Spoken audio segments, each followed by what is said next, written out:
오늘 함께 나눌 하나님 말씀은 출애굽기 33장 18절에서 23절, 34장 6절에서 9절 말씀으로 하나님의 선한 형상이 나타나다라는 제목으로 허락된 은혜의 말씀을 나누기를 바랍니다. 네, 사랑하는 은성의 성도 여러분, 한 주 평안하셨습니까? 네, 우리 신수기 집사님께서 기도해 주신 것처럼 주중에 비가 한때 좀 많이 왔었어요. 다행히 교회는 안녕합니다. 하나님께서 그렇게 또 보호해 주셨을 줄 믿습니다. 우리 믿음의 가정들도 하나님께서 그렇게 보호해 주시는 한 주였을 줄 믿습니다. 여러분, 우리는 지난주에 출애굽기 33장 마지막 단락, 곧 이 모세가 18절에서 간구했던 기도의 제목, 그게 무엇입니까? 주의 영광을 누구에게 보이소서? 내게 보이소서. 주의 영광을 우리에게 보이소서 아니에요. 우리가 신앙생활할 때 우리라는 표현을 자주 하지만 제가 누차 강조하는 것처럼 우리이기 이전에 무엇이 먼저 있어야 돼요? 내가 있어야 돼요. 내게 있어서 은혜가 있을 때, 내게 하나님의 영광이 있을 때 내게서 나오는 그 영광의 빛이 누구에게 비춰집니까? 공동체와 우리 가정과 또 저 세상에게까지 비춰지게 될 줄 믿습니다. 자, 그러면서 우리가 이 모세의 그러한 간구, 어떤 비상하고 예외적인 도전이라고 했었는데, 주의 영광을 구하였던 이 모세, 그럴 때 하나님께서 그 모세의 대답에 어떻게 말씀하셨어요? 우리 말씀을 함께 보도록 할까요? 우리 말씀에서 이렇게 말씀하시죠. 우리 20절 함께 읽어봅니다. 20절 시작. 또 이르시되 내가 내 얼굴을 보지 못하리니 나를 보고 살 자가 없음이니라. 네, 그러면서 하나님께서는 19절에서 말씀하세요. 이렇게 보지 못할 것이다 라고 말하면서도요, 그 근거가 무엇이냐, 그 이전에 하나님께서 보다, 이 보는 것 이전에 훨씬 중요한 문제에 대해서 얘기하시는데, 그러면서 하나님께서 내가 내 앞에 어떻게 할 것이다? 지나갈 것이다 라는 말씀을 하세요. 이 지나간다, 우리는 지난주에 말씀했어요. 지난주 본문에 한정지어서 이 부흥이라는 것은 곧 하나님이 우리 앞에 어떻게 가시는 것이다? 지나가는 것이다. 곧 하나님이 우리에게 나타나시는 것이고 계시하시는 것이고, 그를 통해서 우리가 하나님을 전인격적으로 어떻게 하는 거예요? 경험하는 거예요. 체험하는 거예요. 부정할 수 없을 정도로 분명하게 누가 보여주시는 거예요? 내가 보는 거예요? 아니에요. 내가 보려고 볼 수 있는 게 하나님이 아닙니다. 하나님이 보여주실 때 보게 될 줄 믿습니다. 이러한 간청의 고백, 그의 비상하고도 예외적인 이러한 도전을 우리도 해보자 라고 하였던 게 우리 지난주였어요. 그리고 그러한 도전의 결과에 대해서 우리가 2주간 살펴보자고 우리가 도전하면서 지난주에 이어 오늘 말씀을 우리는 대면하게 됩니다. 여러분, 지난주에 이어서 오늘 우리는 출애굽기 33장의 마지막 단락을 보게 됩니다. 18절에서 모세가 주의 영광을 내게 보이소서라고 하는 그러한 간청을 했을 때 하나님이 어떻게 응답하시는지를 우리는 좀 면밀히 살펴볼 필요가 있습니다.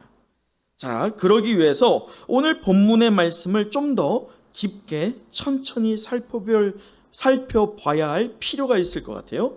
자, 주의 영광을 내게 보이소서라고 하였던 모세의 간청. 자, 응답을 받았습니까? 응답 못 받았습니까? 다시, 응답 받았습니까? 못 받았습니까? 받았어요? 못 받았어요? 헷갈리네. 받았나? 목사님 저 의도가 뭘까? 받았나? 안 받았나? 중간이죠. 왜 중간이에요? 받았지만, 응답을 받았지만 완전한 응답이에요? 지금 모세가 간구하고 있는 주의 영광을 내게 보이소서, 이것은 이전에 있었던 어떤 현상적인 부분에서 그가 보았던, 경험했던, 실제로 눈으로 실제를 본 건 아니에요. 이것이 하나님의 영광이구나를 느꼈던 것들이죠. 그러한 영광들을 보았던 모세였지만, 지금 모세는 하나님의 실제, 곧 하나님의 형상, 하나님의 형태, 눈으로 볼 수 있는 것을 보여달라고 요청했어요. 그런데 이에 대해서 하나님이 응답하셨어요? 안 했어요? 응답했죠. 응답했지만 몇 점짜리? 50점짜리 응답이에요. 왜요? 자, 말씀 보세요. 23절에 뭐라고 말씀하시느냐? 우리 23절 함께 읽어보도록 할까요? 자, 시작. 손을 거두리니 내가 내 등을 볼 것이요 얼굴은 보지 못하리라. 자, 내 등은 보았어요, 못 봤어요? 하나님의 등을 봤어요, 못 봤어요? 봤어요. 그러나 정작 무엇을 못 봤어요? 얼굴은 못 봤어요. 50점짜리예요. 하나님의 실제를 보기를 원했던 모세의 간청이라고 한다면 이 간청이 어떻게 응답돼야지 정말 응답받은 겁니까? 온전히 봐야 돼요. 온전히. 자, 그렇다면 이런 하나님께서 왜 반쪽짜리의 응답을 하셨을까를 오늘 우리는 주목해서 봐야 할 필요가 있습니다. 더 나아가서 이 하나님께서는요, 이렇게 반쪽짜리를 주시겠다라고 주시면서도 아주 엉뚱한 말씀을 하세요. 그게 바로 오늘 19절입니다. 오늘 우리가 가장 눈여겨봐야 할 본문의 말씀이 바로 오늘 이 19절 말씀이에요. 이 19절은 두 가지에 대해서 하나님께서 말씀하세요. 우리 하나씩 한번 찾아보죠. 첫째가 무엇이냐? 자, 19절 우리 천천히 한번 읽어보죠.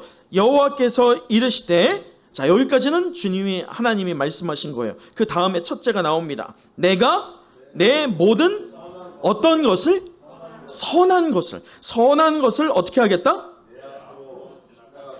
누구 앞에? 모세 앞에 지나가게 하겠다. 무엇을요? 내가 나의 선한 것을이에요. 성경을 잘 봐야 돼요. 나의 모든 선한 것을. 지금 모든이라는 말이 붙었다는 거예요. 모든이라는.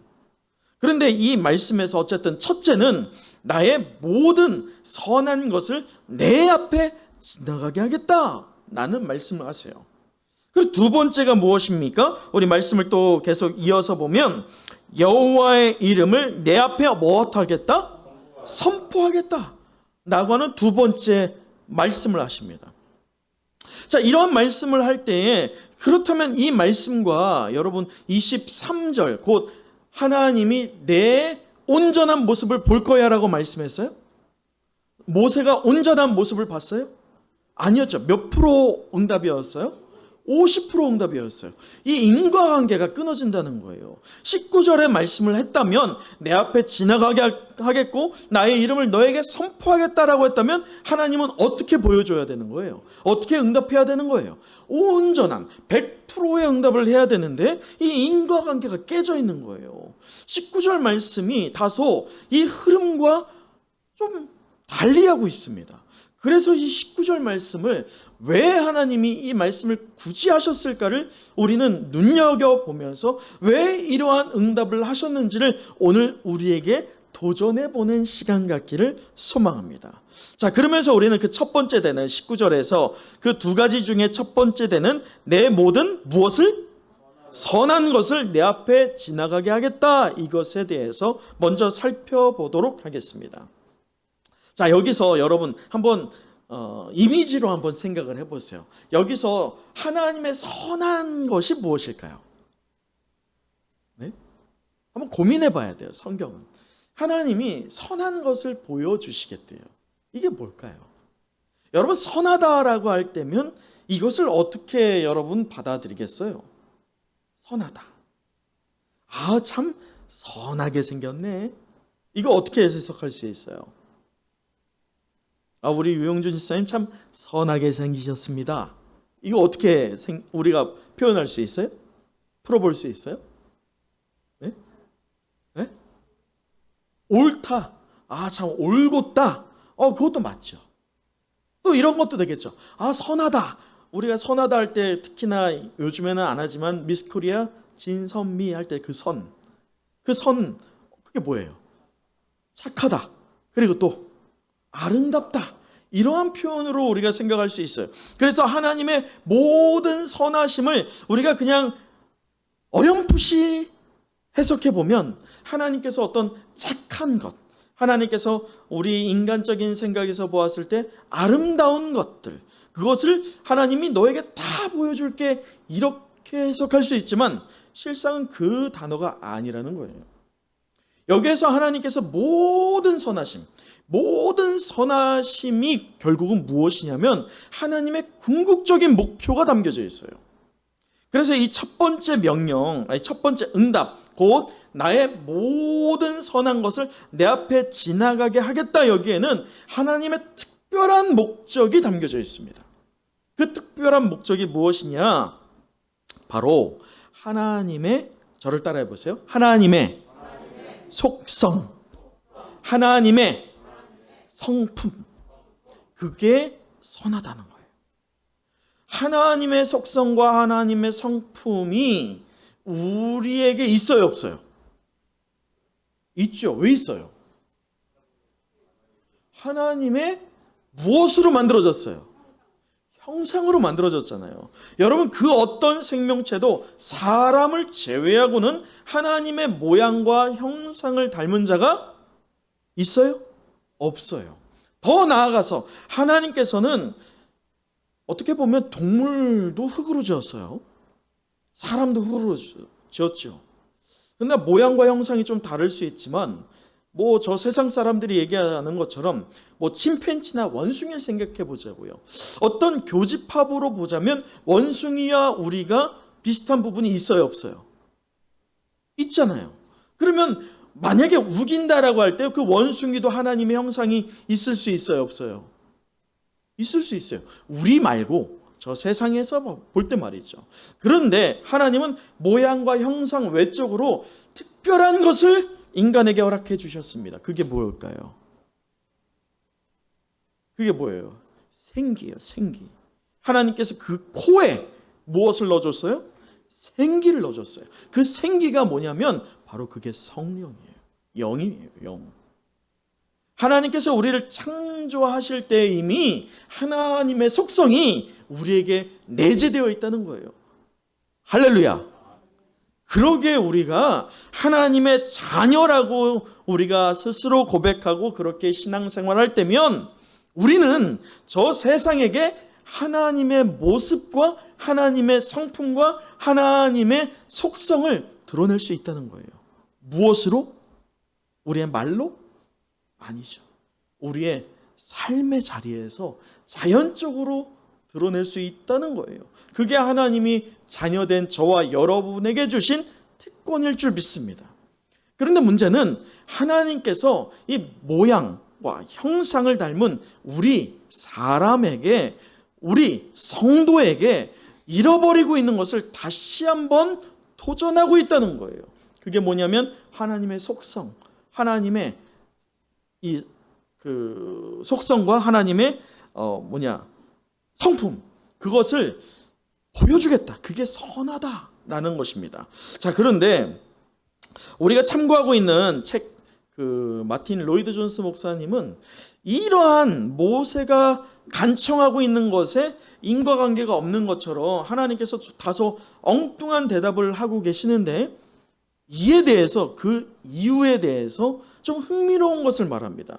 뭐냐면 모세에게 하나님의 영광을 보여달라고 하는, 하나님의 실제를 보여달라고 하는 그 간청 안에는 무엇이 들어가 있느냐? 선함만 있지 않고 무엇도 가미되어 있다? 죄성도 있다는 거예요. 이게 무슨 말이냐? 목사님 무슨 말입니까? 지난주하고 말씀이 좀 다른데요.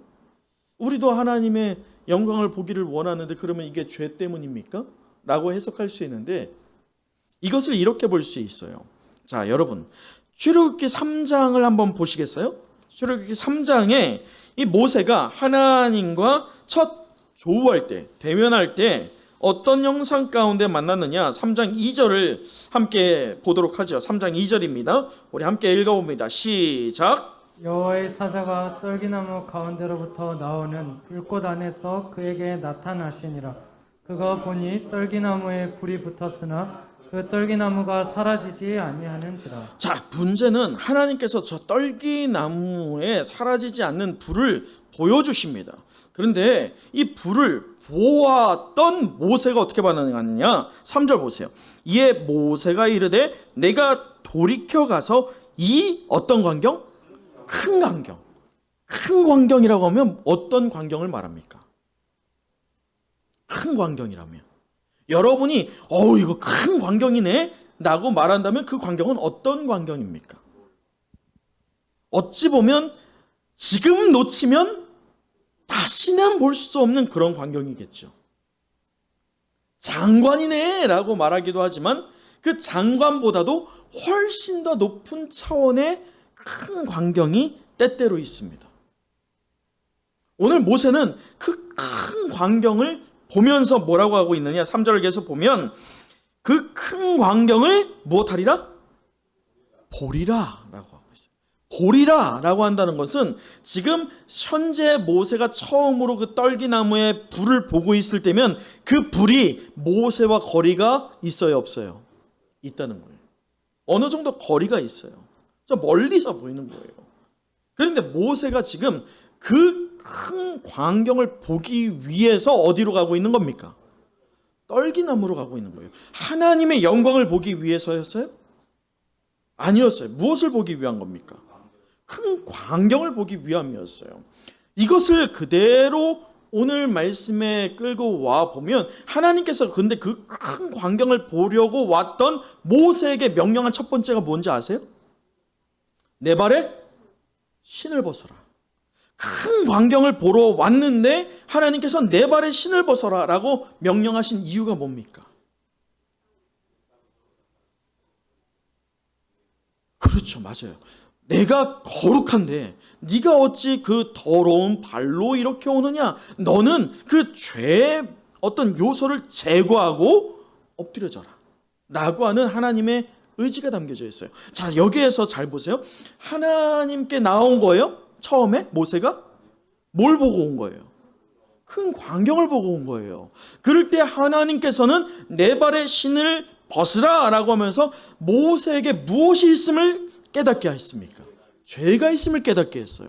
그런데 지금 이것을 오늘 본문으로 그대로 끌고 왔을 때 주의 영광을 내게 보이소서라고 할 때 정말 하나님께서 100% 모세에게 영광을 보여주면 아주 심각한 문제가 발생합니다. 어떤 문제가 발생할까요?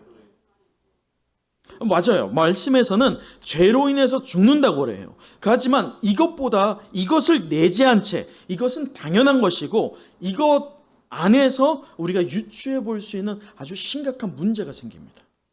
그게 뭘까요?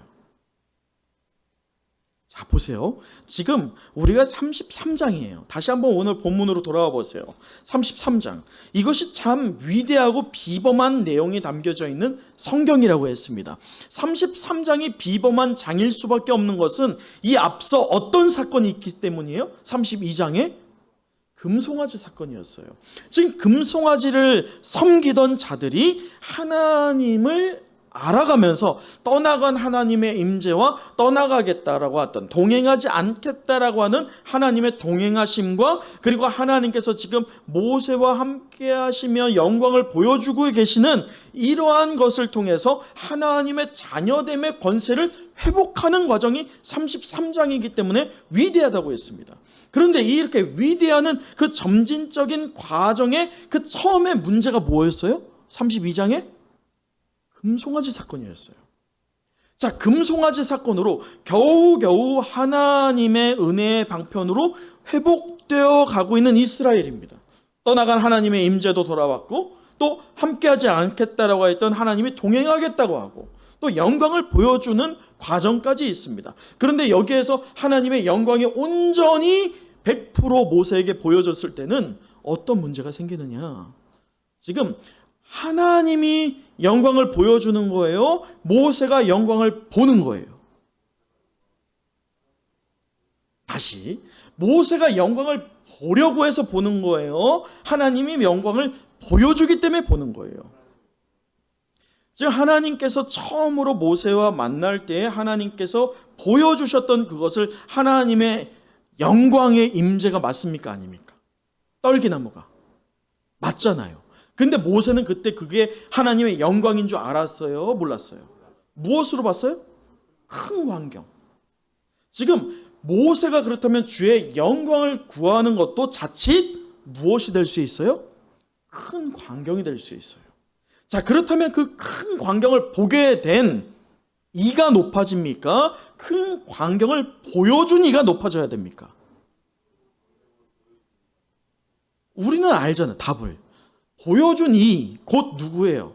하나님이 높아져야 되는데, 지금 우리가 눈여겨봐야 하는 것은 33장 바로 이전에 어떤 사건이 있었다? 종교성이 있어요. 종교성. 여러분, 신앙인과 종교인이 있습니다. 신앙인은 절대 주체가 있어요. 그 절대 주체가 누구이십니까? 하나님이십니다. 종교인은요, 그 대상이 바뀌어도 됩니다. 무엇만 있다면? 내게 평안만 있다면. 한 치 앞도 모르는 이 세상, 또 나의 삶에 내게 평안만 준다면 그 대상은 얼마든지 바꿀 수 있는 게 종교인이에요. 자, 그렇다면 지금 금송아지를 섬기던 자들이 현재 하나님을 다시금 예배하게 되고 있기는 하지만 그들이 여전히 아직은 신앙인에 속하여 있습니까? 종교인에 속하여 있습니까? 종교인에 속하여 있어요. 근데 그런 그들에게 하나님의 영광을 보여준 주체 되시는 하나님이 높아져야 되는데 누가 높아질까요? 모세가 높아지는 거예요. 자, 금송아지는 생명력이 있어요, 없어요? 없어요. 죽어 있는 것입니다. 그럼에도 신으로 섬겨졌어요. 문제는 생명력이 있는 모세가 하나님의 영광을 보게 됐어요. 그러면 모세는 어떻게 여겨지게 될까요? 신이 되는 거예요. 그래서 하나님은 이것을 허락하지 않는 것입니다. 그의 죄성도 있고 그가 의도하였던 의도하지 않았던 하나님의 영광을 보게 되었을 때에 하나님은 그 결과를 알았던 것입니다. 그래서 하나님께서는 모세에게 말씀하시는 게 무엇이냐? 너가 지금 나에게 실제적인 형상을 보기를 원하지만 야, 모세야, 그게 우선되는 게 아니야 라고 하면서 깨닫게 하는 것이 무엇이냐? 모세가 하나님을 처음으로 경험했던 그 현장으로 하나님이 데리고 가는 거예요. 모세를. 지금 이것을 누구만 알고 있어요? 모세만 알아요. 다른 그 누구도 모릅니다. 왜? 누구만 체험했어요? 모세만 체험했기 때문에. 과거에 하나님과 처음 만났던 그 현장에서 큰 광경을 보고자 나왔던 자신을 내 발의 신을 벗으라 라고 하면서 너가 죄인이야, 그러나 너의 죄를 내가 덜어주고 너를 나의 자녀, 나의 종으로 삼아 줄게 라고 하였던 하나님의 언약을 깨닫게 된 모세라는 것이에요. 하나님은 그 의도를 가지고 있어요. 여러분, 그처럼 우리가 이 첫 번째, 내 앞에 나의 모든 선함, 곧 하나님의 형상, 하나님의 성품, 하나님의 속성을 우리도 알아야 할 줄 믿습니다. 그것이 바로 진정한 부흥이에요. 지난주에 부흥은 하나님이 우리 앞에 지나가는 것이었지만 오늘 그것을 좀 더 세분화하여서 깊게 우리가 모색해 봤을 때 하나님이 그 지나가게 하시는 하나님의 모든 성품, 곧 하나님이 누구이냐, 또 내가 누구이냐. 하나님과 분리되어 있을 때 나는 죄인이었고 진노의 자녀였지만 하나님께서 그러한 나를 택하여 주시어서 언제부터?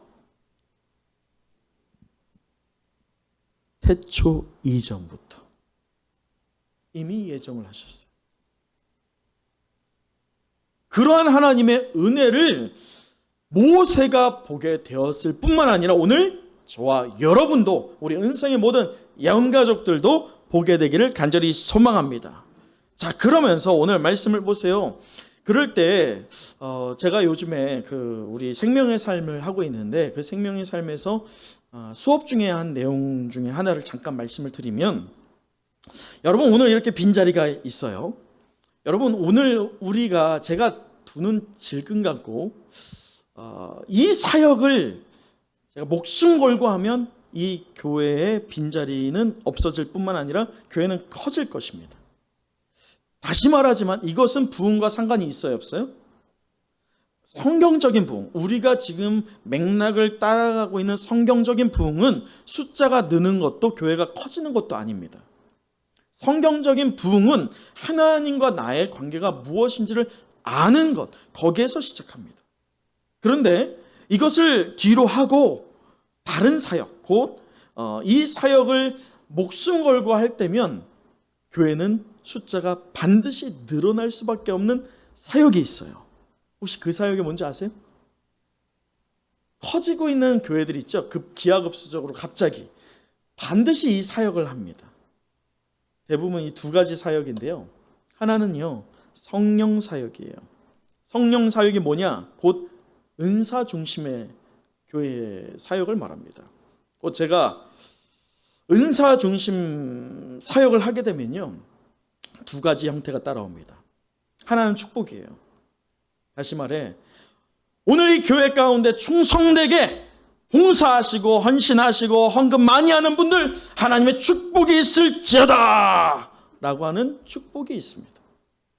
또 반대는 뭐가 있을까요? 저주가 있어요. 그래서 사람을, 그 심령을 흔들어댑니다.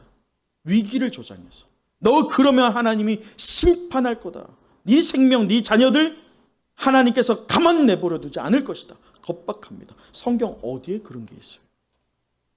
저주하는 하나님이 어디 계십니까? 그런 사역이 한 가지가 있고요. 또 다른 하나의 사역, 최근에 많은 교회들이 하는 사역 가운데 하나가 뭐냐? 치유 사역입니다.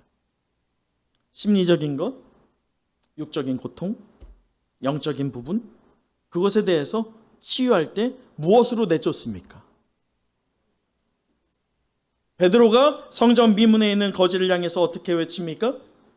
금과 은은 내게 없거니와 내게 있는 이것을 너에게 주노니 나사렛 예수 이름으로 일어나 걸으라 라고 하잖아요.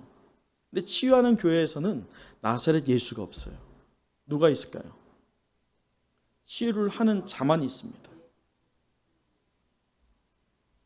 하나님은, 예수님은, 성령님은 드러나지 않습니다. 그렇기 때문에, 그렇다고 제가 성령 사역이나 은사 사역 그리고 치유 사역을 거부할 것이냐? 아닙니다. 저는 인정합니다. 지향합니다. 하지만 이 사역 위에 기본적으로 있어야 할 사역이 무엇이냐? 그게 바로 말씀 사역이자 훈련 사역입니다. 그래서 이 은사 중심의 사역과 치유 중심의 사역도 중요하지만 그보다 더욱더 중요한 것이 말씀으로 인해서 누구를 안다? 첫째, 내가 누구인지. 내가 누구예요? 죄인이에요. 여기에서 시작해야 돼요. 나는 죄인이다. 구제불능의 죄인. 그런 나를 하나님께서 가엾게 여기고 사랑해 주셔서 누구를 보내주셨다? 예수 그리스도를 보내주셨다. 그래서 그의 대속의 피로 인하여서 나의 죄가 씻겨졌고 내가 이것을 믿음으로 고백하고 영접할 때에 내가 하나님의 자녀됨의 권세, 귀신을 쫓아내는 것이나 방언하는 능력이나 예언하는 능력, 그것들이 비로소 등장하는 거예요. 그런데 이것이 순서가 뒤바뀌었을 때는 문제는 숫자는 많아질 수 있지만 문제는 길게 봐야 돼요. 그 교회의 생명력은 예수 그리스도가 아니게 될 수 있다는 거예요. 여러분, 지금 하나님께서 모세에게 의도하고 있는 게 바로 이것입니다. 모세에게 너가 나에게 영광을 구하고 있지만 너의 마음은 내가 충분히 알지만 너를 내가 알고 그리고 저 이스라엘 백성을 알기 때문에 내가 너에게 완전하게 보여줄 수 없어. 그러나 모세야 반드시 알아라. 그리고 이스라엘 백성아 반드시 알아라. 그리고 오늘 우리에게 반드시 알라고 권면하는 것은 하나님의 실제적인 형상을 보는 것보다도 무엇을 알기를 원하는 것입니까? 하나님의 성품, 하나님의 속성, 곧 하나님이 우리를 얼마나 사랑하시는지, 하나님이 우리를 얼마나 긍휼히 여기시는지. 비록 한 주의 삶에서 실패하고 좌절했지만 그럼에도 다시금 패배한 패배자처럼, 패잔병처럼 교회에 나왔을 때 하나님께서 새로운 힘을 공급해 주시고 우리를 위로하시고 우리 가운데 힘을 불어넣어 주셔서 저 세상 가운데 보낼 때 외롭게 우리를 홀로 보내는 것이 아니라 우리의 동역자를 붙여주시는 것만이 아니라 하나님께서 친히 우리와 어떻게 하십니까? 동행하시는 것. 그 하나님이 바로 우리에게 하나님이 누구인지를, 내게 하나님이 어떤 존재인지를 아는 것, 그것을 원하고 바라실 줄 믿습니다. 오늘 바로 모세에게 그것을 요청하고 있는 거예요. 두 번째가 무엇입니까? 19절에서 그 두 번째, 여호와의 이름을 누구 앞에 선포하겠다? 내 앞에 선포하겠다라고 말씀하십니다. 여러분, 여기서 우리가 언약이라는 것을 계속 말씀을 나누고 있는데, 언약을 일반적으로 사람들 사이에서 언약을 맺을 때 누구와 누구가 언약을 맺었다는 것을 어떻게 남깁니까? 오늘 우리가 뭔가 계약을 할 때 계약서에서 어떻게 해요? 지장은 잘 안 지잖아요, 요즘에.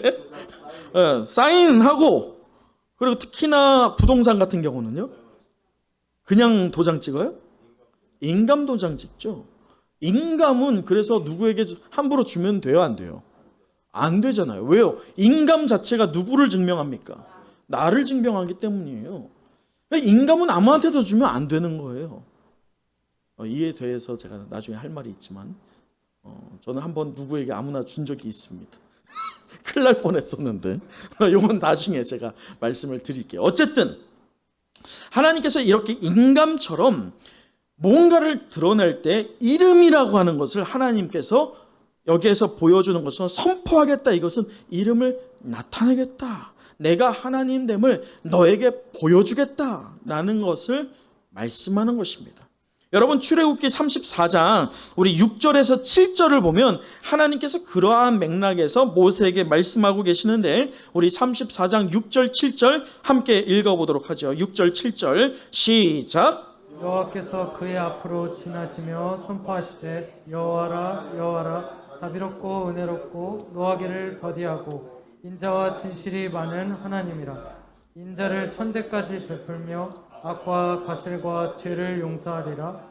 그러나 벌을 면제하지는 아니하고 아버지의 악행을 자손 3, 4대까지 보응하리라. 여러분, 이 6절과 7절을 통해서 또 이 두 번째, 하나님이 자신의 이름을 모세 앞에 선포하겠다라고 하는 이 말씀을 통해서요, 하나님은 또 한 번의 특별한 목적을 담고 계십니다.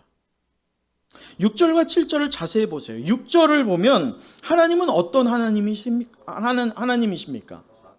자비의 하나님이세요. 사랑의 하나님이세요. 용납하시는 하나님이시고 긍휼히 우리를 여기시는 하나님이십니다. 그러나 하나님을 그렇게만 여기고 우리가 우리의 멋대로 살았을 때에면 분명한 문제가 생깁니다. 그래서 하나님은 그러한 자비와 긍휼과 사랑의 하나님만 말씀하지 않으십니다. 7절에서는 어떤 하나님을 말씀하십니까? 심판의 하나님이세요.